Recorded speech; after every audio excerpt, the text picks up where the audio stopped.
La sesión que hoy voy a impartir en el ABC de las personas es la visión de la Dirección General de los Recursos Humanos. Es una visión, yo diría que más que importante, fundamental.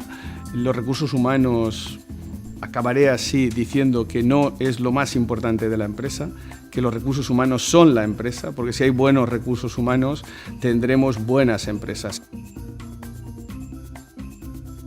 Creo que la dirección de personas en una empresa es importantísima. Mi visión incluso es que el director general debe estar muy involucrado en la gestión de los recursos humanos.